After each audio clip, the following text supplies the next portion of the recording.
Pastor Greg Mitchell called Memorial Stones. Before we do, I'd like to ask my brother Kosinati to lift his voice and open the Bible study and pray.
Of support. We are looking at absolute foundation stones of our fellowship, which is evangelism to gain conversions. That's who we are.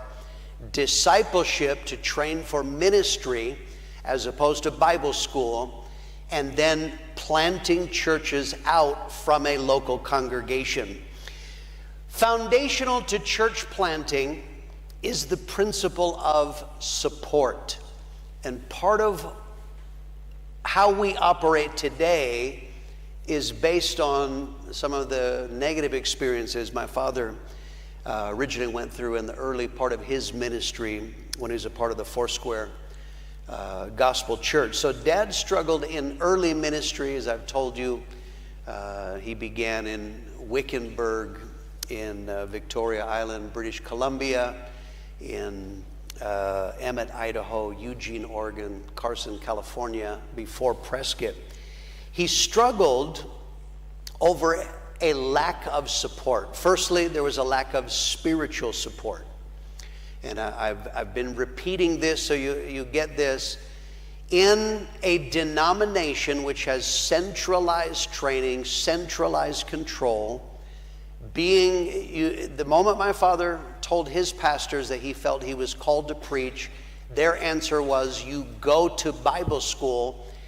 By and large, when someone goes to Bible school, being connected now to the organization, they are the ones who license you, they are the ones who send you, determine where you go. Your pastors actually no longer had an active role in your life, in your ministry. You would, of course, you liked them, you had relationship, but as far as spiritual direction, your relationship with spiritual authority was severed in some ways. The organization sent you wherever they determined best, and then you dealt with an area supervisor. There would have been an area supervisor in Idaho, in the Northwest, in Oregon, California, and so on, wherever my father was.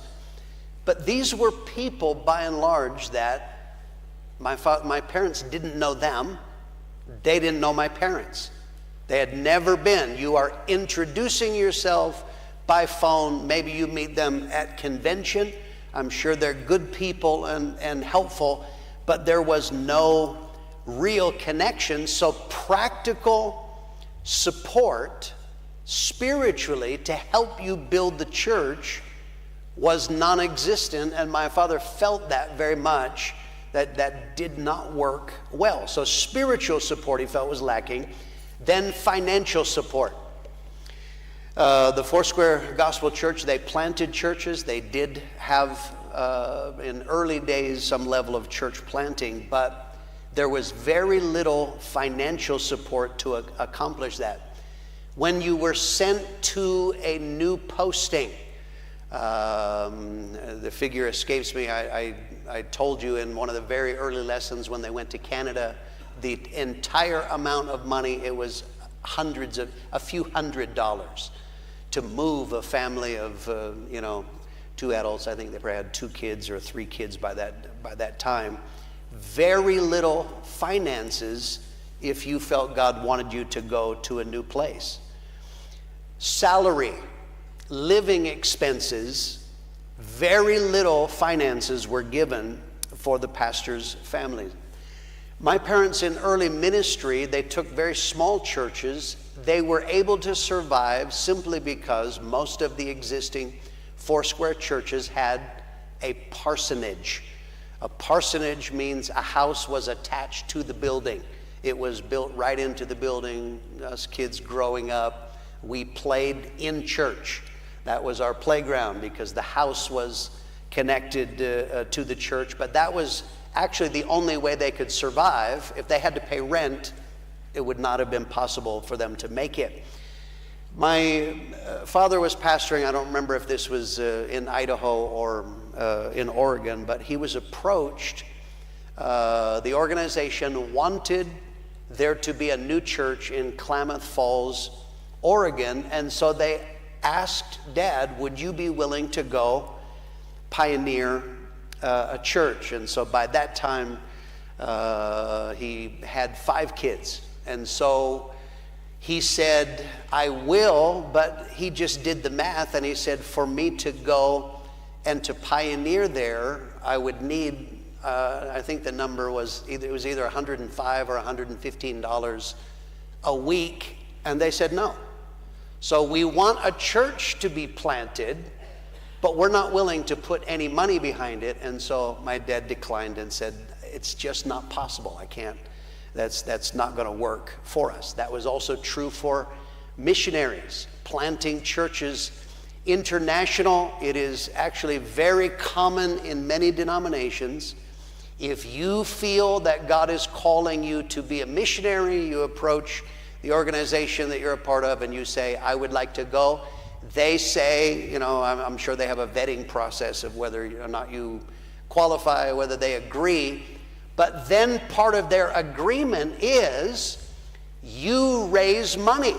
You want to go, you travel around, you talk to people, you ask people to donate money, and when you build up money, give it to the organization, we will distribute it to you, and then you can go.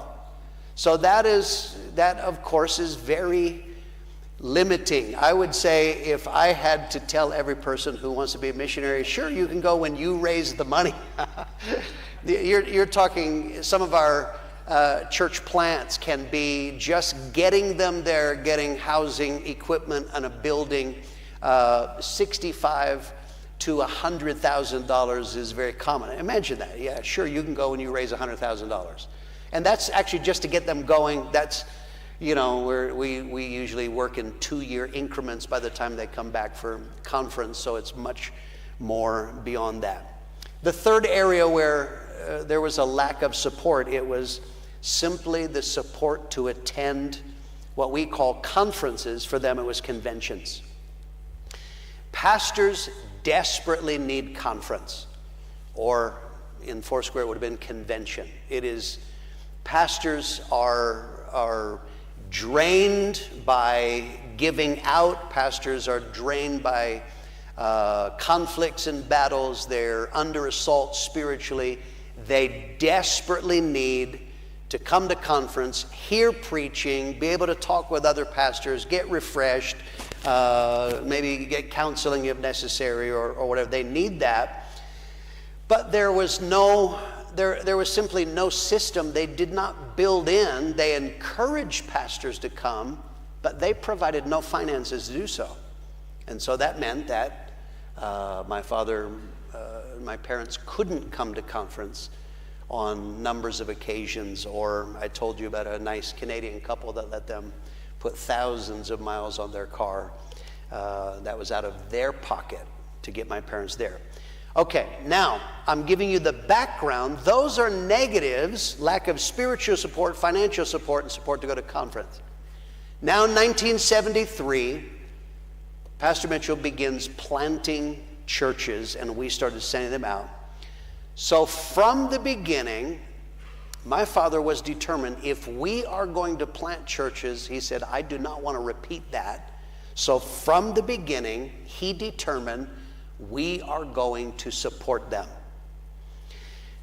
By sending from a local church, we do not send from a central organization. In our fellowship, disciples are made from converts in the local church, and they are sent from a local church. They might be sent out at a conference, but nonetheless, it is done. When you see announcements on the stage, if they don't say from Prescott, that means a local church is going to send that couple, and there is a much better chance of spiritual support.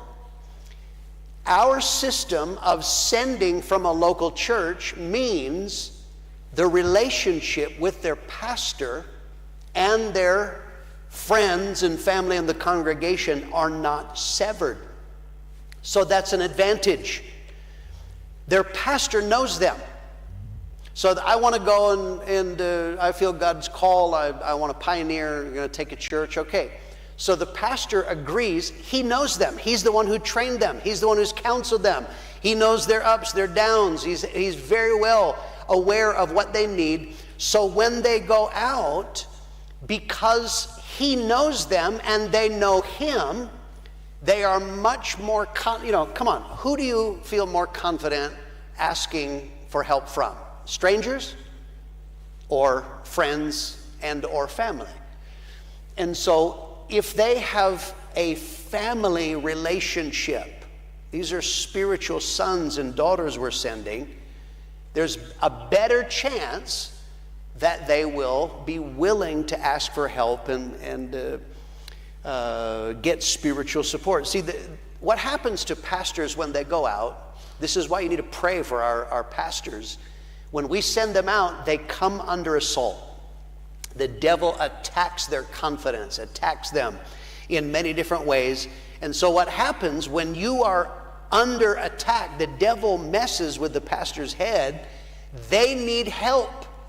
I from time to time have guys that they've been going through hell, and they finally call me months and months down the road. I'm like, why didn't you call me back then?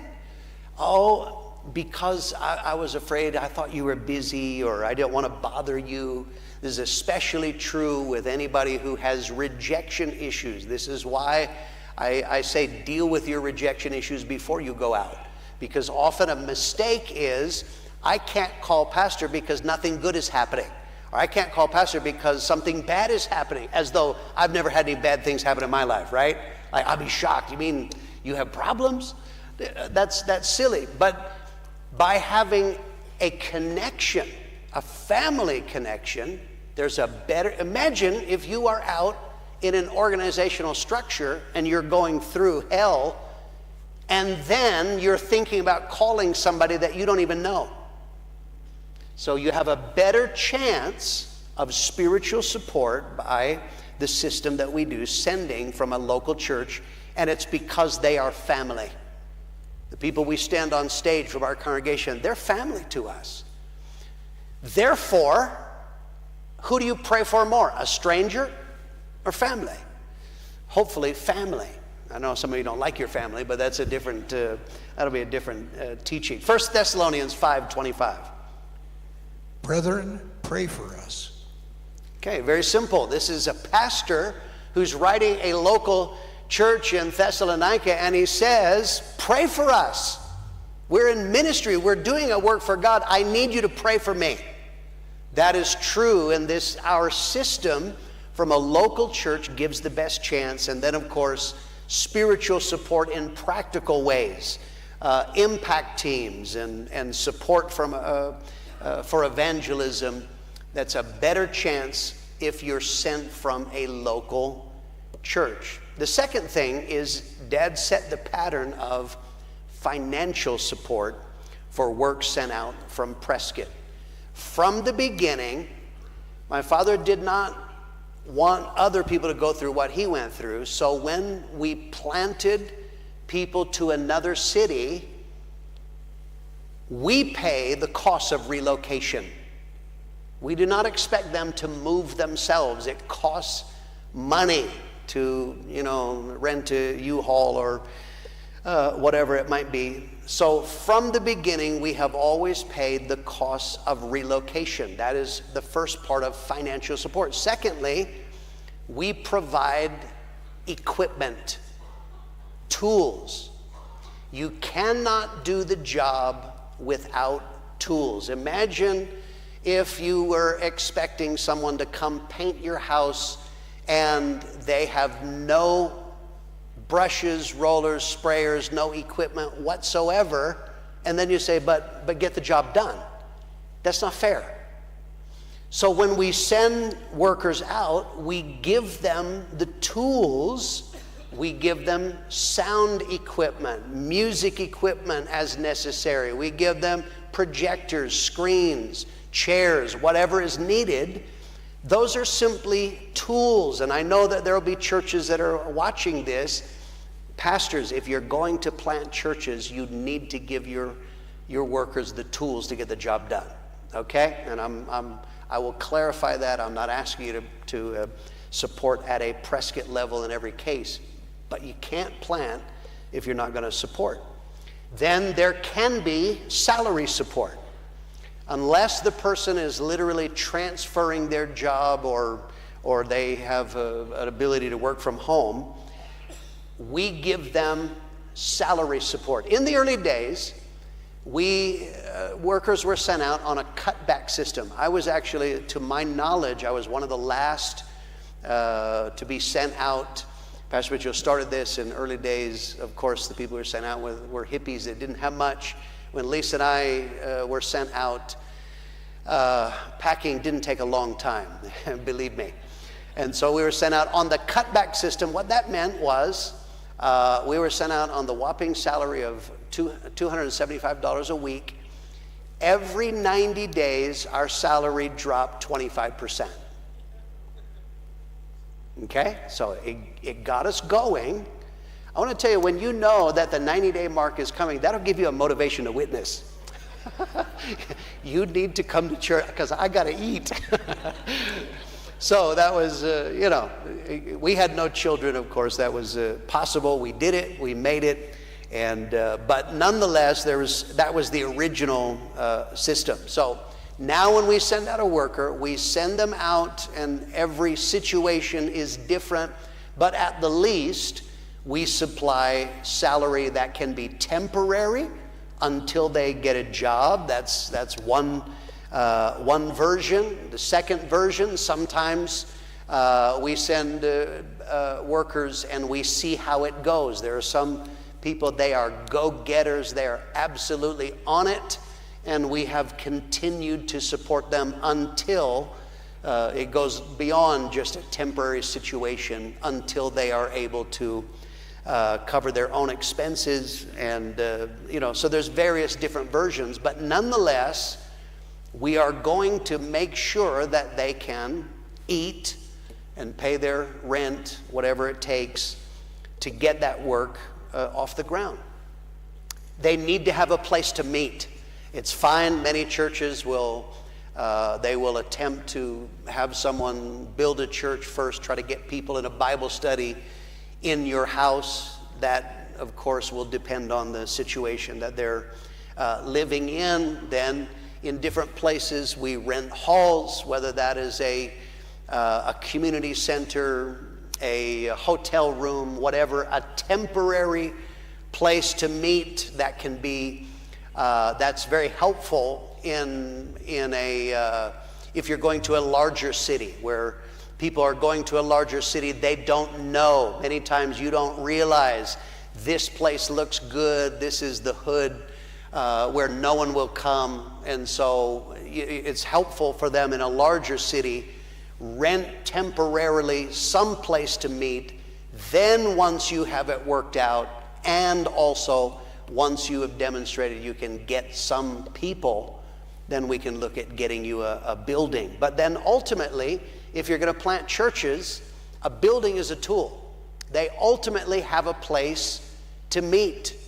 And so that means that we put up the money for a place. We guarantee their rent, that we don't want to. It's not a testimony. I will not let one of our workers burn an unsaved person in a lease. I've had people sign foolish leases. I've had people go belly up and do bad things. We will never violate a sinner. That's a bad testimony. I'm a Christian.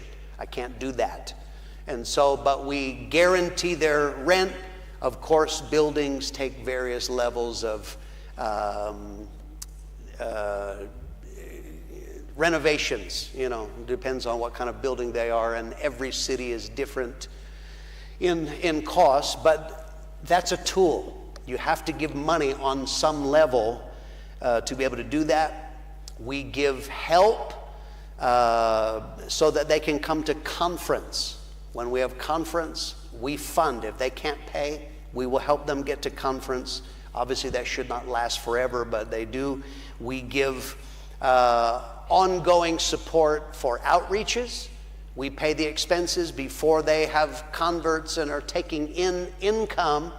We are paying the expenses. You're going to do a film outreach, a concert, whatever it might be. We will pay the printing. We will pay whatever costs are involved. Revivals. We will send. Revivals are very expensive to fly someone in, put them up, feed them, pay their salary for the time that they're preaching. We guarantee that. We supply that. Okay. Now, there is a balance to this, all right? And I want to give two balances because there are people all over the world watching that. Again, I stress, if you're from a tiny church, I am not expecting you to support at exactly the same level that Prescott does, but the principle is there. You better support. And it is not right if you want to plant churches, but you don't want to give financial support. The other is our workers, we expect them to take responsibility. Is we do support, it's not a blank check. So we're not going to give everything they ask for. All right, there are requests that are just outrageous. It's just too expensive, or it doesn't warrant it at this point in time. That is true. And then there is also the balance. Let me say it to any pioneer that is watching this. If you want to grow as a man of God, you've got to take financial responsibility. If you've been out for years and you're still asking for money from mama, you're not growing. No man of God has ever grown until they challenge people, they build in faith. So those are balances, but at the end of the day, we believe if you plant churches, what we do is very expensive. Okay, there's a reason why not everybody in the world is planting churches, and one of them is expense, it's cost. So what we're willing to do that.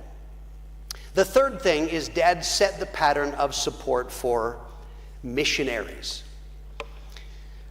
I told you it's very common in many denominations. I think I'm under the impression that Foursquare kind of had a hybrid. They wanted you to raise some money and they would give some on their own.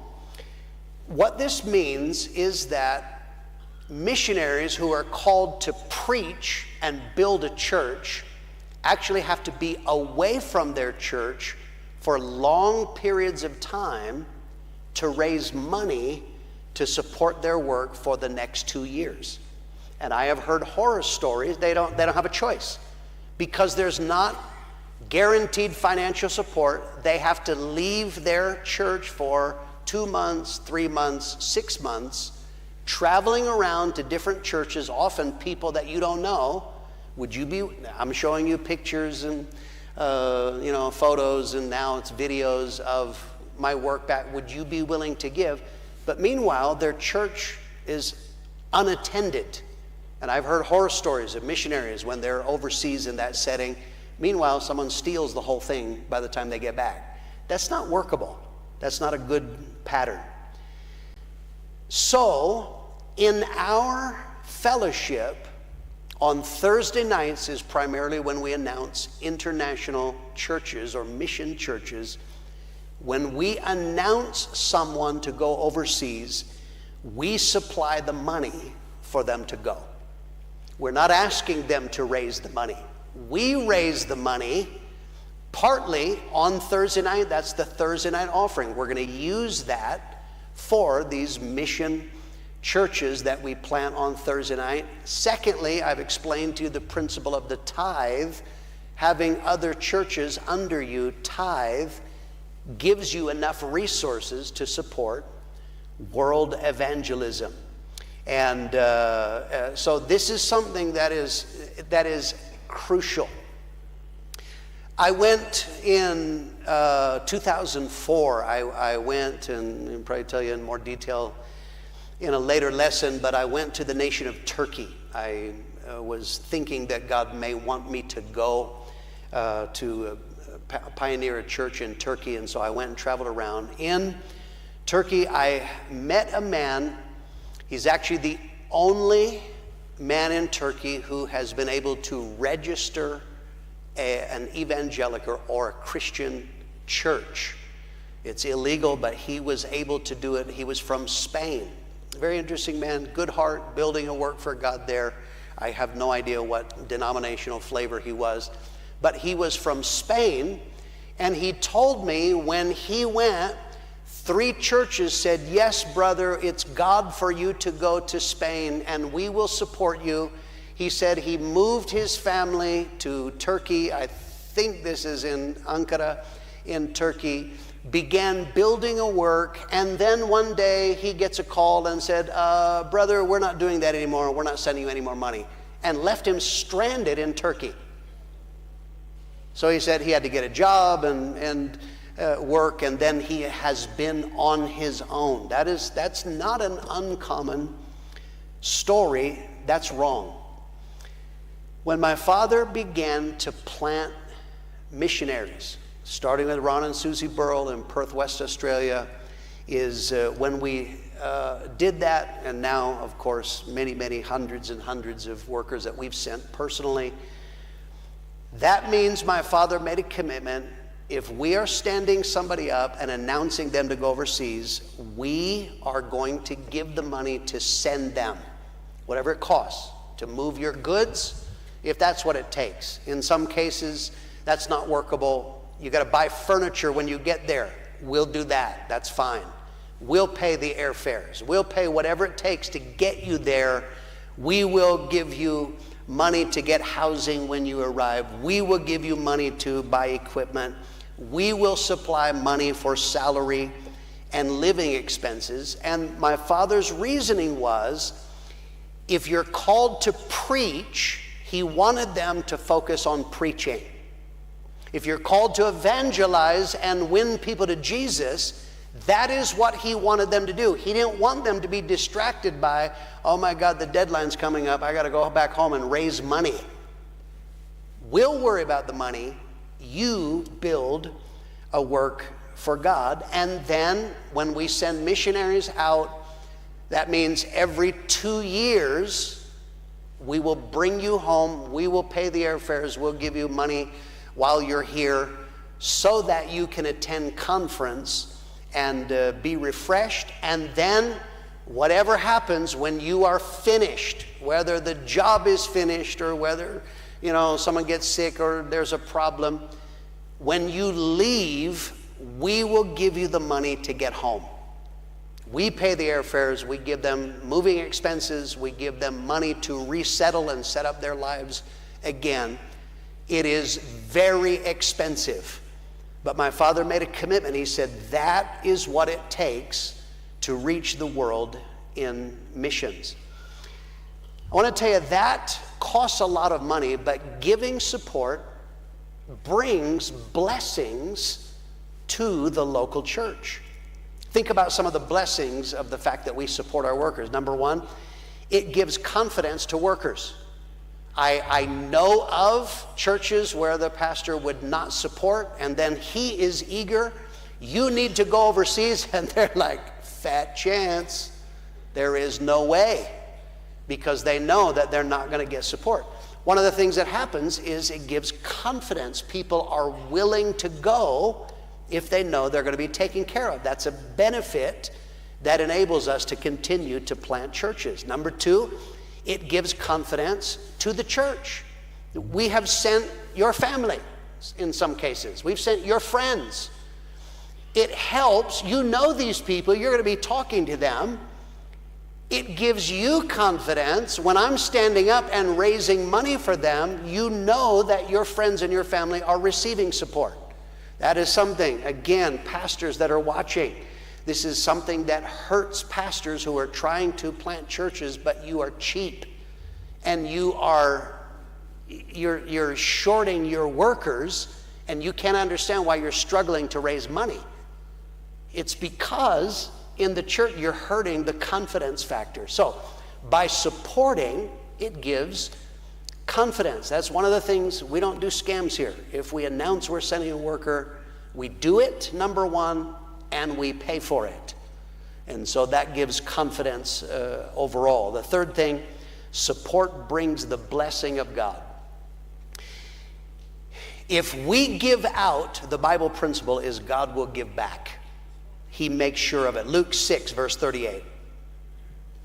Give, and it will be given to you. Good measure, pressed down, shaken together, and running over will be put into your bosom. For with the same measure that you use, it will be measured back to you. Okay, this is a Bible principle. Giving out causes it to come back. And I can tell you in the Prescott Church, we have seen that for decades. It has not hurt us to be liberal. It has helped us because God makes sure there is miracle supply. The fourth thing, and this is very powerful, I want to make sure that I emphasize it. By us giving support, both spiritual and financial, that means every single person in the church gets to participate in the work of God. Okay. How many of you have prayed for one of our workers who are out on the field? Have you prayed for them? Okay. So biblically, the Bible says you are a part of anything that happens. They're workers. They're having church this morning. Whatever happens in their church, you have a part in that. Some of you will never be behind the pulpit. That's okay. You have a part because you support by prayer, financial support. Think about this. Philippians 4, 16 and 17. For even in Thessalonica you sent aid once and again for my necessities. Not that I seek the gift, but I seek the fruit that abounds to your account. Okay, Paul is asking, he is planting a church in another nation, and he says, I'm asking you for money, but he says, I'm not just asking you for a gift. I'm not just asking you for money. I'm asking for fruit that abounds to your account. He says, if you give finances that enable me to preach the gospel and people get saved and lives get changed and disciples are made and churches are planted, he said, that abounds to your account. Some of you here, I pray that God will give you this idea. What we are part of is genius. There is not a single person here. How many of you here, you have given in one of our pledges or conference offerings? You've given that. Okay. Every single one of you have a part in what God is doing around the world. Some of you have never even left Arizona. It doesn't matter. Your life is now reaching Africa and Asia, and you're everywhere around the world. You become a part of it. It's not just a pin on a map. The Bible says people that get saved this morning in Florida and Idaho, wherever we have churches that we have helped support, the Bible says God is crediting it. You have a part. That is why I'm praying you catch this in our memorial stones. We are reaching the world together. It is brilliant. My father was a very, very smart man. God led him into this, but we all reap the benefit of what God is doing. When Lisa and I were in South Africa, we used to get letters from Jay Mayotte. Jay's son Bob is here, some of the grandsons, Ryan, the different ones are here. Phil. Is Jay Mayotte, her husband never got saved till near the end of his life, faithful saint all these years, but she would write, many of the missionaries said they got letters from Jay Mayotte, And she would often include a line. She would say, "Thank you for going where I cannot go." But Jay Mayotte had a part in everything that God did in our work in South Africa and around the world. Even in her limited income, she gave for the work of God. She prayed for missionaries. And so the Bible says the principle of support means we all get to be a part of what God is doing. Let's talk then, secondly, let's talk about international church planting tensions. I'm telling you the story and I'm building the case. We're on the second to last step now of why we are no longer with the Foursquare Church. We began to plant churches internationally now. We had churches in Mexico. Nogales and Agua Prieta were supernatural. I've told you the stories of how they came about. Holland, supernaturally how that came about. But starting in 1978, when we sent Ron and Susie Burrell to Perth, West Australia, that's 45 years ago next month, now everything changed. Now we were planting deliberately in other nations, and once Prescott started to do it, it opened up the world. We initially had 3 conferences, Prescott, Tucson, Flagstaff, and now all 3 of those, and even Perth started to, we started planting internationally, not just close by, not just within the nation that we were a part of or the church was located in, but we did it overseas. But I want you to understand, here was the next thing that happened. Now, international church planting caused tension, new and growing tensions with Foursquare. I'm telling you over and over again, a denomination is common beliefs marked by centralized control. So when you plant churches in other nations, in an organization, now we're talking about Foursquare, their denomination, it is centralized. They have a missions board. The central missions board, first of all, they decide, not the pastor, not the people who know them, the board decides who goes and does not go overseas and where they go overseas. But the second thing, the support is centralized. Churches would raise or give voluntarily missions offerings that would be sent to headquarters. That's a godly principle. I have no problem with that. But the problem was support for missionaries was completely centralized. Headquarters distributed the money. And again, you're talking about the people distributing the money out were people who maybe didn't even know these people. It's their job to do it. They're doing it. I'm sure they're doing it out of good heart. Okay. When we initially started planting internationally through Foursquare.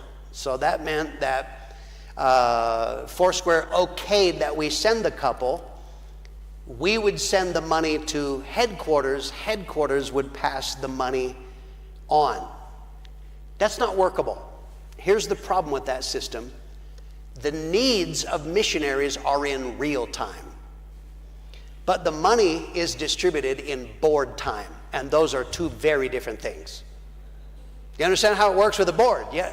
Hello, I need, I got a crisis. The car broke down. Something happened. The equipment was stolen. Whatever it is, we need money.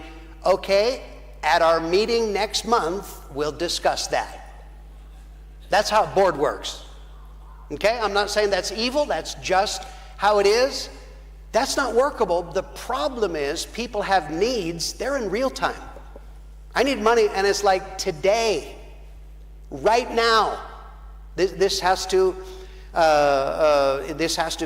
okayed, and so it just takes time. I'm told of a story. I don't have personal experience with this, but I am told that in the early days we had a mission church that were meeting in a tent, and a storm came and damaged the tent, so they had nowhere to meet. And so they requested money, put in a request to the board, we need to replace the tent so that they have a place to have church. And so, but there was a lengthy delay. We got to meet at our next meeting. We'll talk about it, discuss it, approve it, organize it, finally send it. but the church has no place to meet. So my father said, that's not going to work. We can't keep planting churches with centralized control. That's just not going to. And then, of course, part of the problem is you get people, they are put in positions for various reasons. That's a problem if the person in charge of the money is not liberal. Okay, my father was in charge of church planting. My father was a liberal. He was personally liberal. He was liberal to people. He was liberal to the church. He was liberal to workers. He's famed for being a liberal man. But if you had somebody in charge of money, remember the story I told you? In Perth, I was a delegate at Foursquare Convention where a guy was having a fit over the missionary in Papua New Guinea. He spent $19 or whatever it was on pencils in the last year. We're not going to reach the world with a heart like that.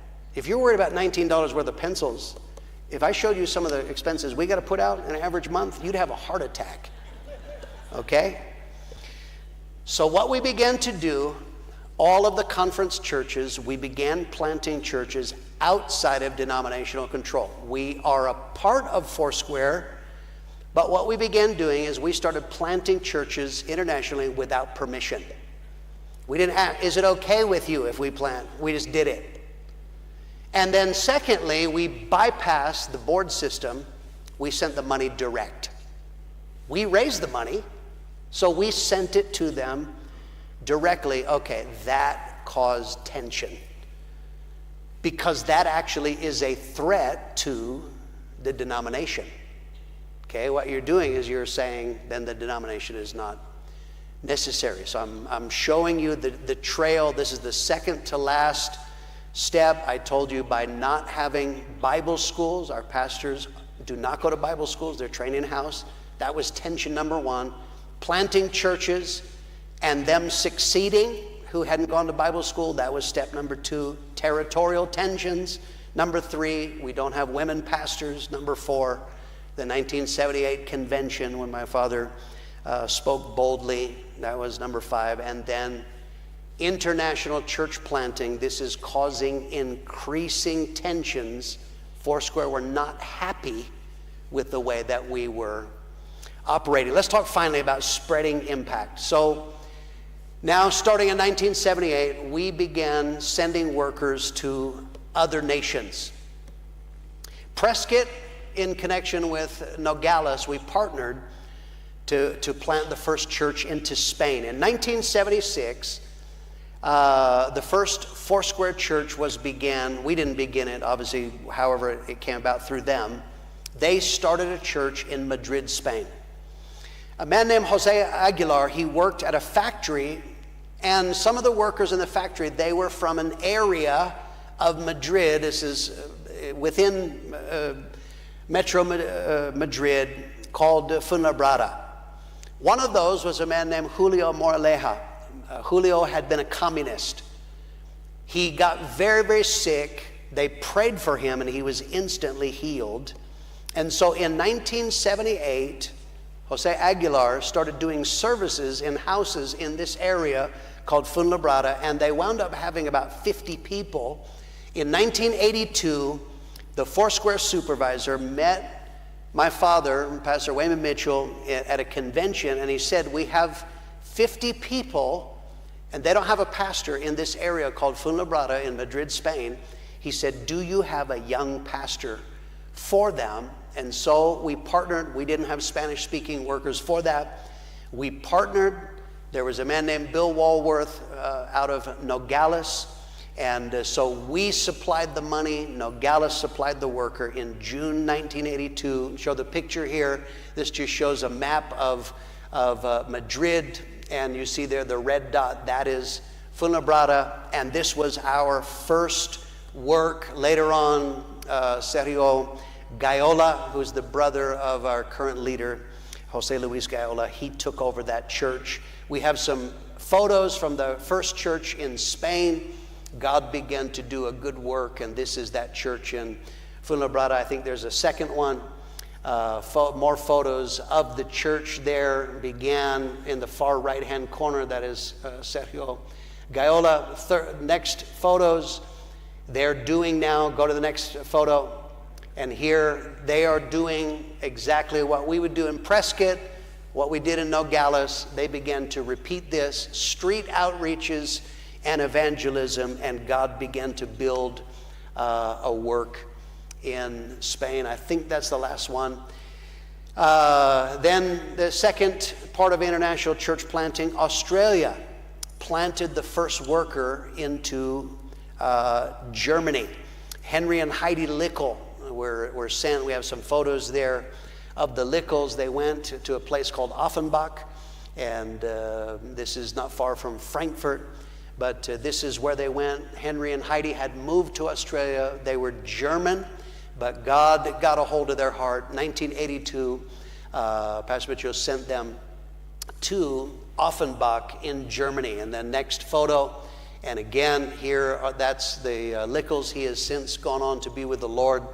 But here is the early days of the church and building a work in Offenbach. Next photo, and again, they were doing, now Henry did exactly what he saw in Perth. And in Perth, they did exactly what they saw in Prescott. Here they are in Offenbach, street outreach, dramas on the street, preaching the gospel. That was the first work we had in Germany. Tucson sent the first work into Canada, into North Bay, and later Vancouver, Canada. I have some photos of Canada.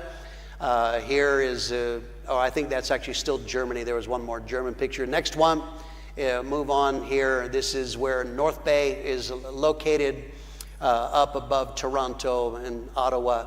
And this couple was sent there. I think it was originally the Pensingers went there.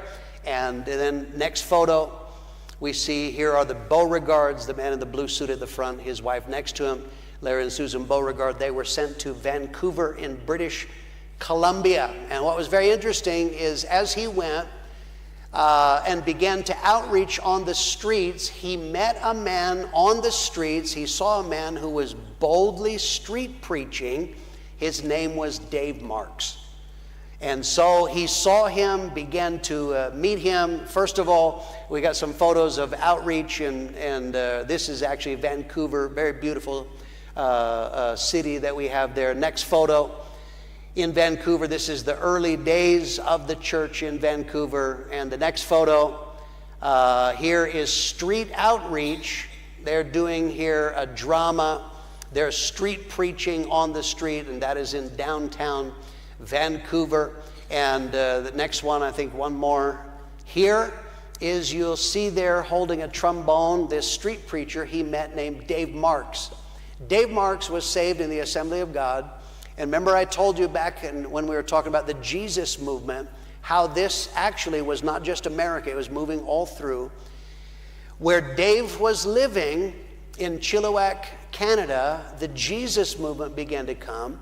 Dave was witnessing on the street, and hippies started getting saved. They're very responsive, exactly what was happening in America, but a little bit delayed.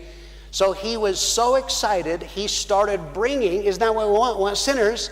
He started bringing hippies to church, and as happened in many churches around the world, they said, we don't want those dirty people here.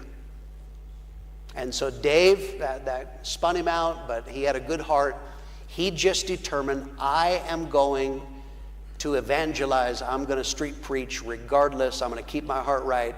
Larry Beauregard met him street preaching on the street, saw that he had a fire to see people saved. He would go actually travel hour and a half into Vancouver from where he lived in Chilliwack, and would street preach in that city, trying to make impact. He wanted to see Canada reached. And so ultimately he was invited to come down to a conference, met my father, and was sent back. We said, that is exactly what we want to do. So we planted Dave and Sherry Marks to open a church into Chilliwack, British Columbia. I have some photos. Here's Chilliwack, beautiful in this nice farming valley. I think they call it the Fraser Valley. Next photo is here you see concert, band outreach. He saw this in American churches, began reproducing it. Here they are in a baptism in a local pond, it looks like. Next photo Here's early days. That's in 1986. They started in 1985. And here's early days of the church. These were some of our first works in Canada. Then later on is in Toronto.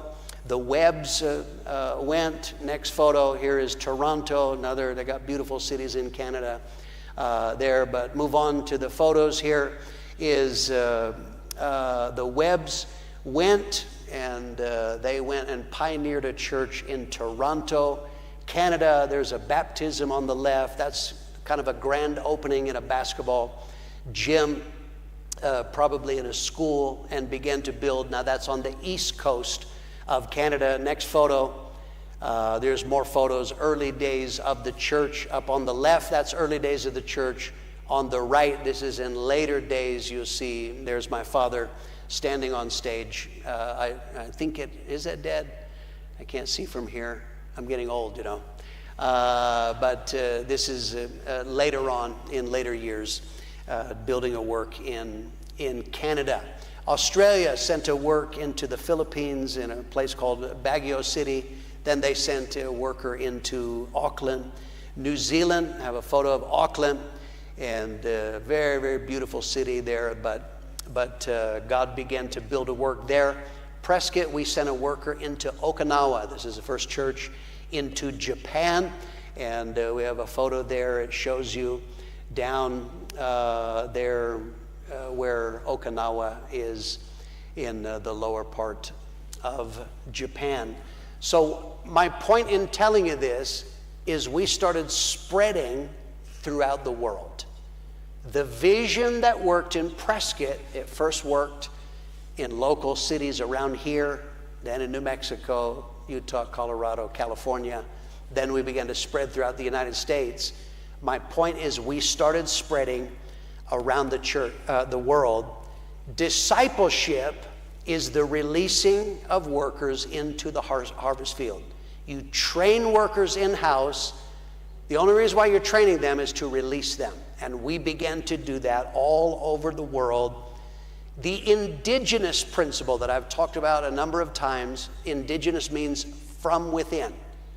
When you plant churches and from within they get converts, make disciples, they raise money and send workers, they have a multiplying effect. You start getting exponential growth. It's no longer just us adding 1, 2, 3. Now you're having others add at the same time. It multiplies. Genesis 9, verse 7.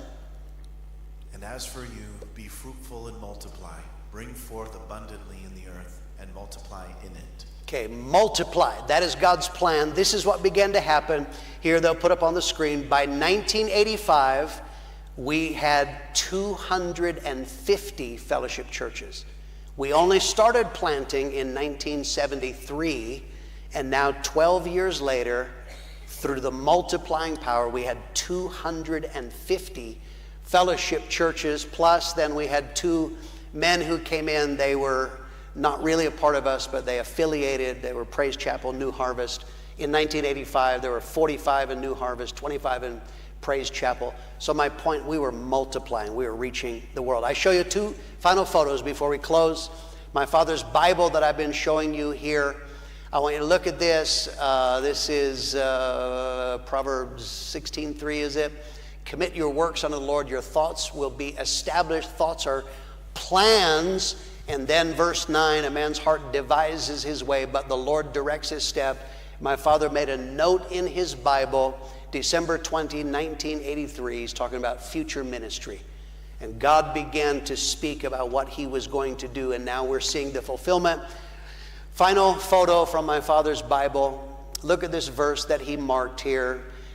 This is Isaiah 29:14. Therefore, behold, I will proceed to do a marvelous work among this people, even a marvelous work and a wonder. I am telling you, what God has done in our fellowship is marvelous. It is awesome to see that in a short time it began to multiply. It's a work of God and not of man. And I believe that scripture is being fulfilled even to this day. It's a marvelous work. Thank God. We'll stop there. God bless you. Service will start at 10:30.